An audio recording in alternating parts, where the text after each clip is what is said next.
Hello les amateurs de la moto, une vidéo aujourd'hui pour le remplacement du kitchen. Donc j'avais justement un camarade qui avait un kitchen à remplacer sur sa CF Moto 800 MT. Donc je vais vous montrer un peu comment on procède en espérant que ça vous soit utile. Allez, on s'y met. En premier lieu, on va dégager le cache du pignon de boîte. On va déjà se faire de la place en ôtant avec une douille Allen de 4 l'axe de sélecteur.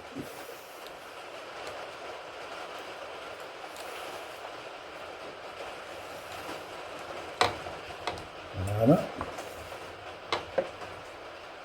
Il va nous donner accès à la vis qui se trouve ici. On va aussi la retirer. Voilà. Ça c'est avec une clé Allen de 5. Voilà. Et il nous reste une dernière ici.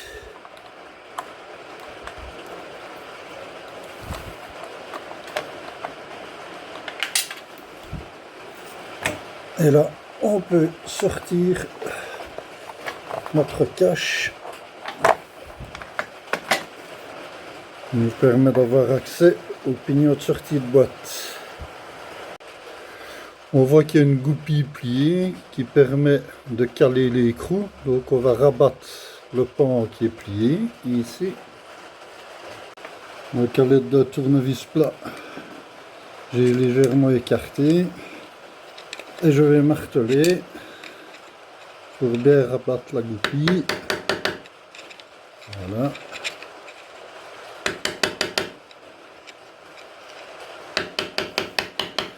Permettra de défaire l'écrou. J'utilise un petit tambour métallique plat pour ne pas trop abîmer la goupille. Voilà. Là on voit que la goupille est aplatie, donc on va pouvoir faire tourner l'écrou. Pour ne pas forcer sur la boîte à vitesse, je vous conseille de prendre par exemple ici la partie du manche en bois du marteau à caoutchouc. Je la glisse dans le pignon, voilà, comme ça, ça cale la roue arrière. Et quand on va forcer sur l'écrou, on ne force pas sur la boîte de vitesse. Et au moins, on a un point dur pour pouvoir forcer. Avec une douille de 24, on va venir desserrer l'écrou. Si vous avez un aidant, on peut demander qu'il pousse sur le frein arrière, ça peut aider aussi. Alors, on voit qu'il est déjà décalé. Du cas desserré convenablement. Comme ça on pourra extraire le pignon.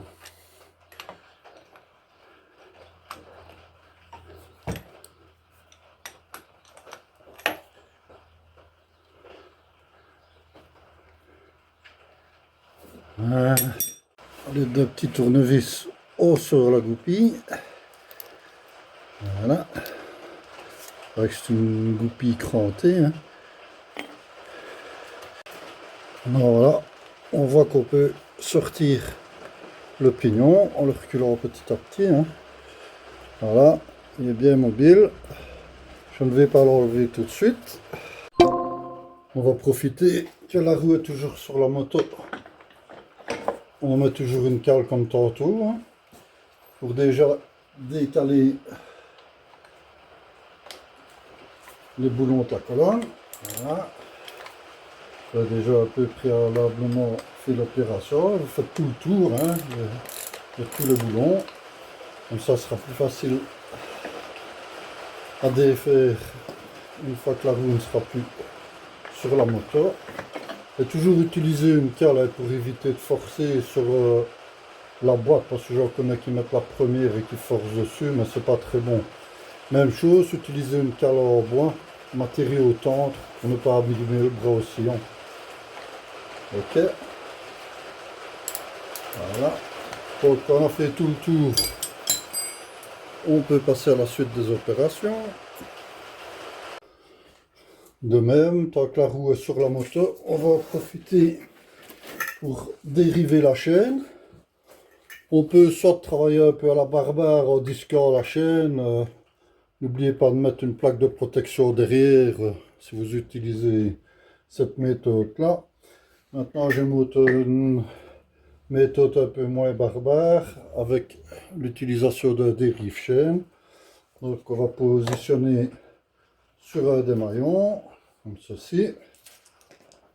On place la barre et on tourne jusqu'à défaire le rivet de chaîne.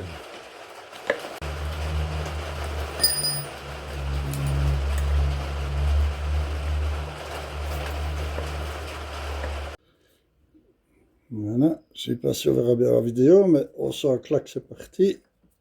Hop, voilà. Voilà, donc l'axe est sorti. On peut desserrer tout.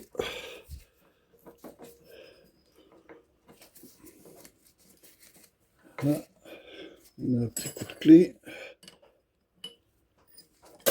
Et voilà, notre chaîne est détachée. Petite astuce avant de démonter la chaîne, en fait je vais déjà accrocher la nouvelle chaîne sur l'ancienne, comme ça elle va déjà se mettre en place, je ne l'aurai pas à chipoter tout à l'heure pour la faire passer.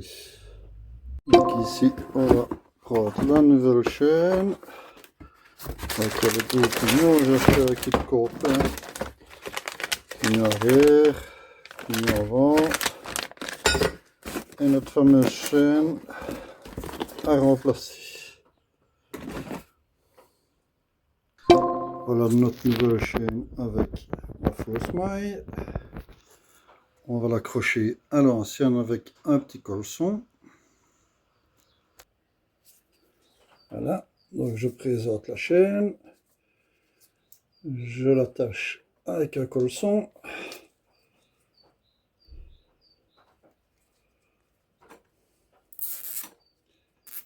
Voilà.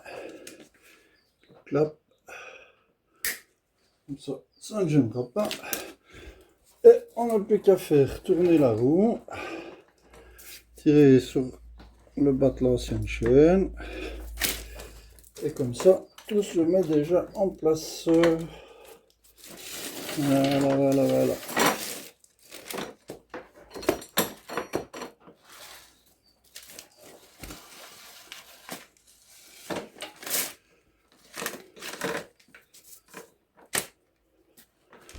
Fait beaucoup moins de chipoterie. De devoir chercher. Voilà. Alors, on peut couper le colson et se séparer de l'ancienne chaîne. Voilà. Parfait. Et notre nouvelle chaîne est déjà en place. Maintenant, on va pouvoir démonter le pignon avant. Donc, pas de souci. On soulève légèrement la chaîne. On fait un peu basculer. Et voilà. On va pouvoir présenter le nouveau directement. On voit qu'il était temps de le changer. Hein. Bon, l'usure au niveau des dents. Je vais en profiter pour faire un brin de nettoyage. C'est une moto qui n'est pas vraiment suivie au niveau de l'entretien, nettoyage et tout ce qui s'ensuit. Hein. Voilà.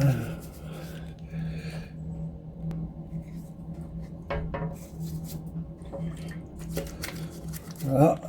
Donc après avoir mis un peu de dégraissant, ici c'est du Tix maintenant, un petit peu d'eau savonneuse. Voilà. Et on retrouve une nouvelle jeunesse. Hein. C'est à ma moto. Je ferai un petit nettoyage complet maintenant. Voilà, ici. Pour faire plaisir un ami. Voilà. C'est déjà de mieux en mieux. Hein. Certains trouvent que le nettoyage n'est pas nécessaire dans des endroits qu'on ne voit pas. Moi, je trouve que ça permet justement de voir s'il n'y a pas des petits soucis qui s'annoncent, style une petite perte d'huile, etc. Bon, on va graisser un tout petit peu. Voilà. Jamais exagéré avec la graisse. Toujours léger. Voilà. Ah, donc on va pouvoir replacer notre pignon. Hein, déjà, je vais la mettre. Voilà.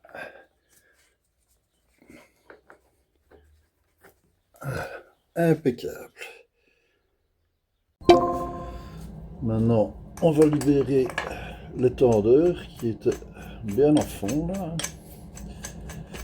Donc avec une clé de 14 on dessert le boulon de serrage et avec une clé de 10 on rentre le tordeur. Voilà.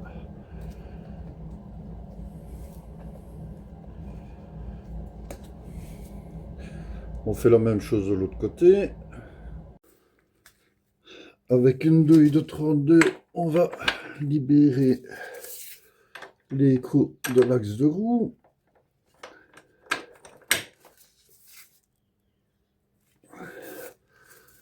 Voilà.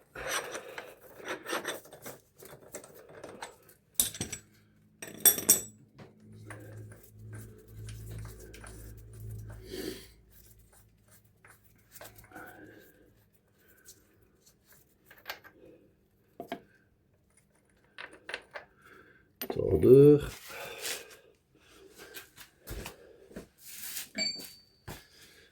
Avec un marteau à caoutchouc, on va avancer un peu l'axe.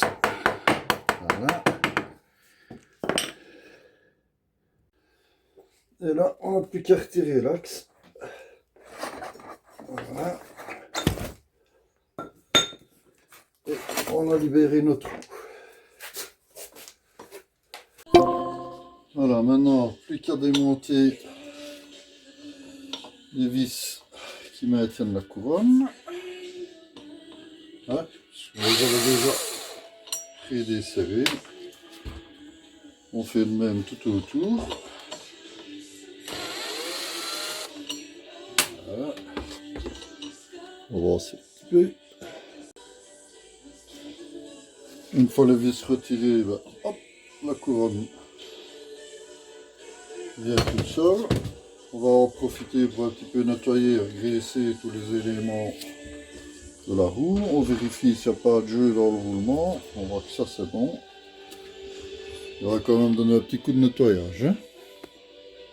On va en profiter aussi après le petit nettoyage pour regarder l'état des silons en bloc. Hop, voilà. On a les petits silons en bloc qui sont ici. Hein. Voilà, on voit qu'ils ne sont pas craquelés. C'est déjà très bien. Vérifier aussi l'état des différents roulements. Hein. On voit qu'il n'y a pas de jeu. On va pouvoir remettre un petit coup de graisse sur tout ça. Et moi j'aime bien de mettre un tout petit brin de vaseline sur les silons en bloc, ça les nourrit et les entretient. Passer à la suite. Voilà, donc un petit peu de vaseline sur les silons en bloc caoutchouc. Pas besoin de beaucoup, hein, simplement pour les nourrir. On les repositionne chaque fois. En plus, ça facilitera un prochain démontage.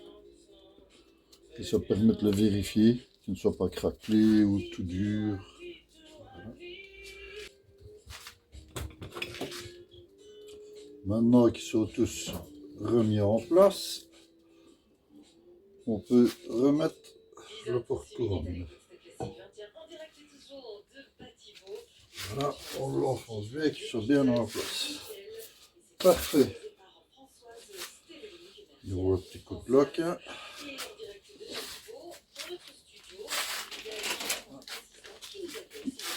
On peut prendre la nouvelle couronne arrière.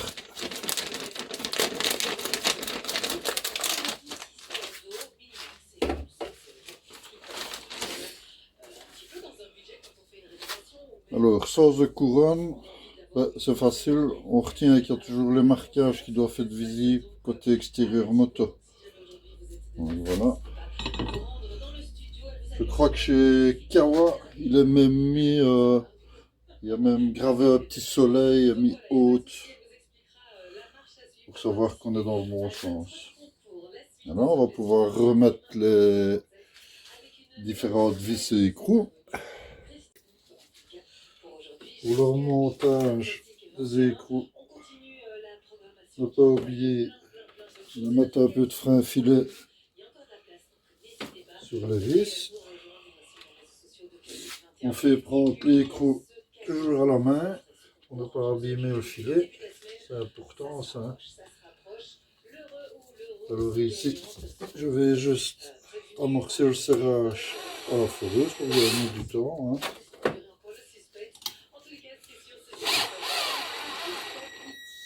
Voilà. Sans forcer. Après, on va donner un coup à la clé dynamométrique et toujours serrer en croix, comme les roues de voiture, quoi, pour équilibrer les forces.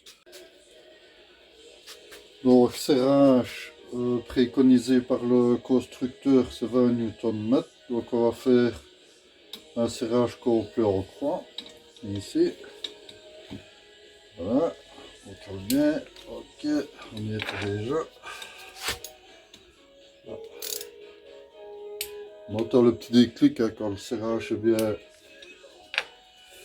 fermé et serrage en croix.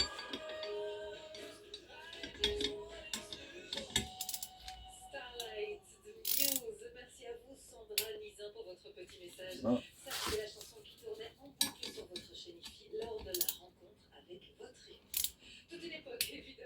On fait ça pour tous les boulots. Hein.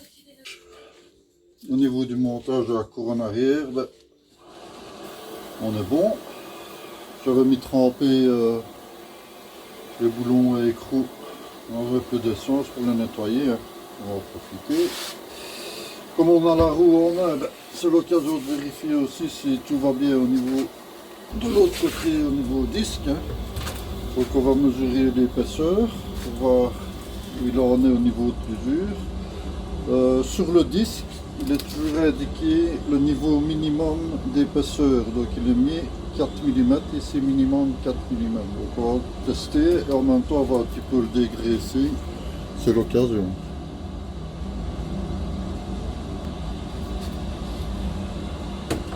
J'ai pris mon pied à coulisse vernier, on va mesurer l'épaisseur du disque. Voilà, sur la bande de freinage, on est encore à 5,5, donc c'est largement suffisant. Hein. Je vais faire le test un peu partout. Hein. 5,5.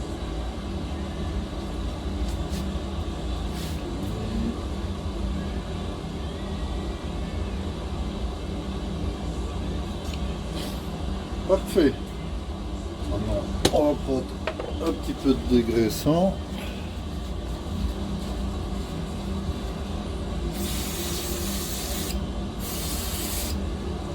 Du dégraissant pour les freins. Moi, j'achète pas des produits bien chers au niveau du dégraissant. Je trouve que les produits même un peu bon marché sont bien efficaces. On voit qu'ils ramassent toute la crasse directement.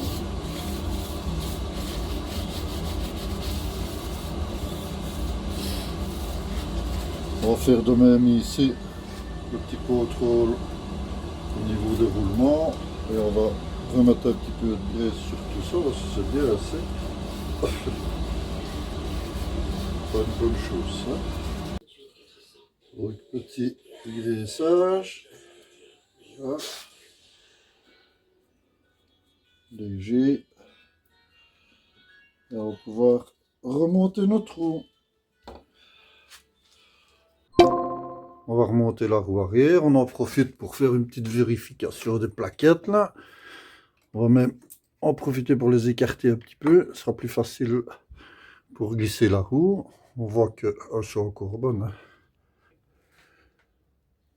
Petit nettoyage quand même de tous les éléments. Hein. J'aime bien de remonter sur du propre. Et c'est parti pour le remontage de la roue. On va présenter la roue dans le brossillon. Voilà. C'est tout. Bien. Ok. Un petit peu regraisser l'axe. Je vais le présenter à peu près où il doit se mettre. Voilà. Une fois la roue bien présentée, l'axe. Voilà. Je vais présenter l'axe. Voilà.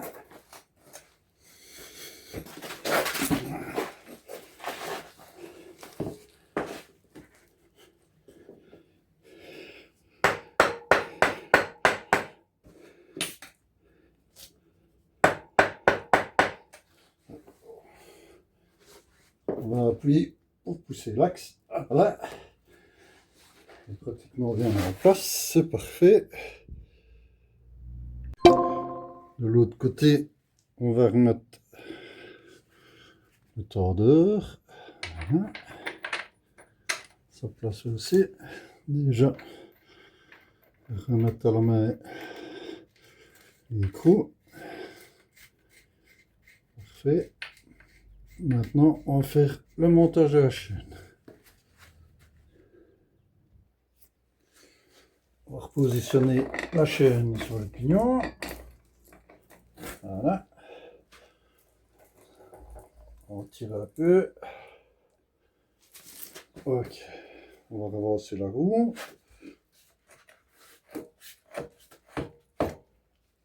Voilà. Donc, la chaîne est bien mise. On va un peu la tendre. La présenter sur le pignon. Voilà. Bien en place.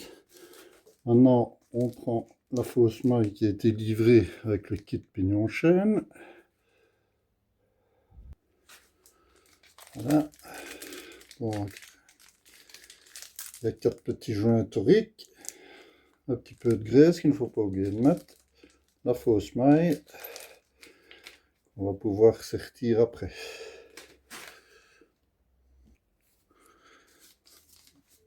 On prend un petit peu de graisse qu'on va mettre avant le placement des joints. Voilà. On peut être généreux, hein. Les petits joints, on les enfile, un et un. Voilà. Et on vient à l'arrière positionner le tout. Même chose sur cette face-ci. On place un petit peu de graisse. Voilà. Ça permet en plus de maintenir les deux petits joints en place. On place les petits joints. Voilà. Parfait. On prend la seconde partie de la fausse maille avec l'inscription toujours vers l'extérieur. Et on vient la clipser ici devant. Voilà, convenablement. Avec mon rive des rives chaîne, ben, je vais venir sertir la petite plaquette. Voilà, on positionne sur les deux. On serre. Voilà. Tourne. Il faut bien que ce soit en face des mailles. Voilà. Hop. Voilà. Là, on peut voir que la plaquette est bien passée. Hein. Ça déborde légèrement de petits millimètres. Maintenant, on va écraser les deux têtes. Livré avec l'outil de sertissage, ben, il y a une tête un peu plus spécifique qui fait l'écrasement au niveau de la chaîne, hein, de la fausse maille. Donc on a introduit le fameux tube dans l'appareil. Voilà. Et on va pouvoir, en serrant, faire sortir la petite tête. On voit ici qu'elle sort, hein. La petite tête qui va écraser la fausse maille pour ne pas qu'elle se dessertisse. Donc ici, on va mettre une plaquette non trouée au fond. Voilà. On positionne derrière. On avance la tête qui écrase sur la maille. Voilà. Et on n'a plus qu'à serrer ici.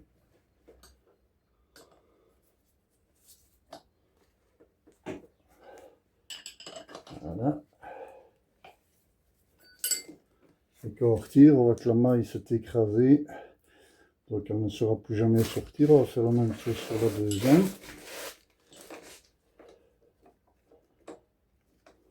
Ça sert à rien de trop écraser non plus, hein, pour ne pas trop serrer sur la chaîne. Hein. Il faut juste qu'elle s'écarte. C'est le principe. Voilà. Donc on vient dessus. Donc c'est la même opération pour celle-ci. On va venir se positionner convenablement au-dessus. Et on va écraser la tête. Voilà. On voit bien que les deux mailles sont écrasées légèrement. Et comme on l'a fait sur la couronne, ben, si on fait bouger, on voit bien qu'il n'y a pas de point dur. La maille bouge tranquillement, elle n'est pas coincée. Voilà, on va aller faire le serrage du pignon avant. Donc le pignon avant sortie de boîte, on ne va pas oublier de remettre la fameuse rondelle goupille. Voilà, on remet le boulon. Maintenant, on va le serrer à la clé dynamométrique au coupe de serrage prescrit. On est parti sur un coupe de serrage de 70 Nm. Prescription de nouveau constructeur. J'ai de nouveau mis une cale en bois à l'arrière de la couronne et on va serrer notre pignon de boîte. Voilà. On y est. Maintenant, on va pas oublier de rabattre la rondelle. Anti-desserrement. Je vais la remettre à peu près à l'endroit où elle était pliée. Voilà. Donc on peut donner 2-3 coups de marteau léger avec un tournevis pour commencer à la rabattre. Et puis comme lors du démontage, j'utilise cette petite tige de métal pour l'écraser proprement. Voilà. Comme ça, on voit, ça ne bougera pas. Maintenant, on va faire la tension de la chaîne. Donc, on positionne nos repères de tendeur identiques de chaque côté, une bonne tension. On teste la tension de chaîne, voilà, qui est un petit peu lourd ici. Voilà. Pour le travail, c'est bon, ça faut un petit peu de jeu. Hein. Le constructeur recommande un débattement entre 3,5 et 4. Donc on va tester ici le débattement. Sur 7 et 4,5, donc c'est parfait, ça fait 3. On va resserrer les crottes écrous convenablement pour que tout soit bien calé. Mettre un petit peu de graisse aussi à cet endroit-là. Toujours bien pour éviter la rouille ou l'oxydation, on ne peut plus. Voilà, on maintient la tige. Oh, voilà complet. Voilà, et là, un petit serrage. Voilà. Avant de serrer les coups d'axe, je vais mettre une cale entre la chaîne et le pignon, comme ça la tension reste bien. Et on va pouvoir serrer les coups convenablement, sans rien faire bouger. Là, donc je fais un pré-serrage avant d'utiliser la clé dynamométrique. Donc c'est reparti pour le montage du cache. On va se faire un tout petit peu de place. Voilà. On positionne. Plus qu'à remettre les vis au bon endroit.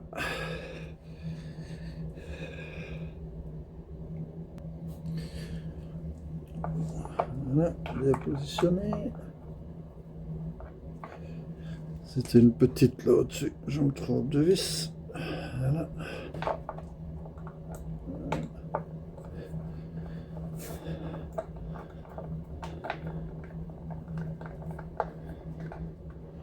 C'est trop fort au début.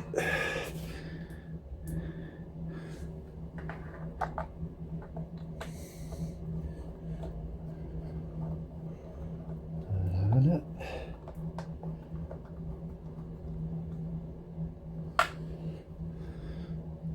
C'est le cache ici.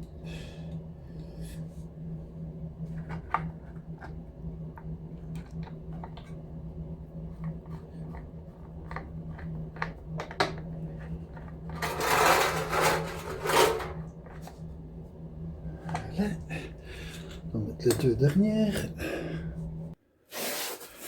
Remontage de la tige de sélecteur, mais on va un petit peu lubrifier tout ça parce que c'est hyper sec. Voilà.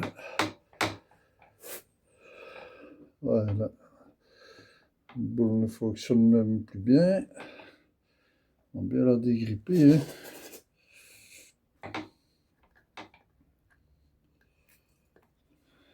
Voilà. Déjà beaucoup mieux. Tourne dans tous les sens. On va mettre un petit coup de graisse. Voilà. Qui va lui faire du bien. Voilà. Maintenant, ça repivote tranquille. Pas toujours bien entretenu hein, cette moto, mais bon. Voilà. Mon camarade, c'est un rouleur. La mécanique, c'est pas son truc. Il n'allie pas les deux. Voilà. J'avais fait un petit repère, c'est toujours bien au même endroit.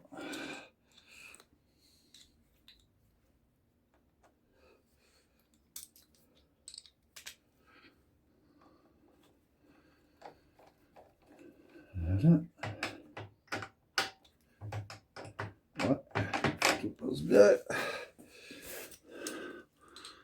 On va repasser un petit coup sur toutes les vis qu'on a démontées.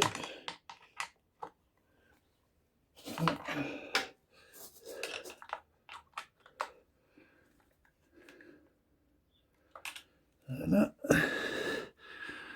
Est-ce qu'il y avait encore une, deux, trois, ah oui.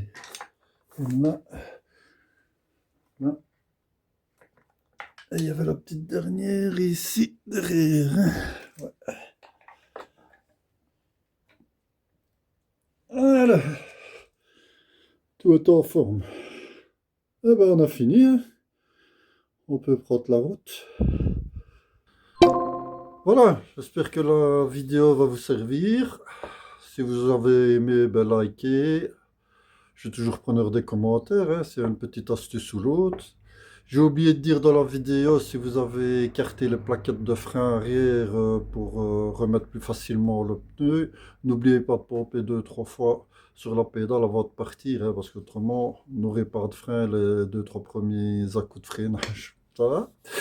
Allez, abonnez-vous et à la prochaine pour un autre tuto. Ciao, ciao!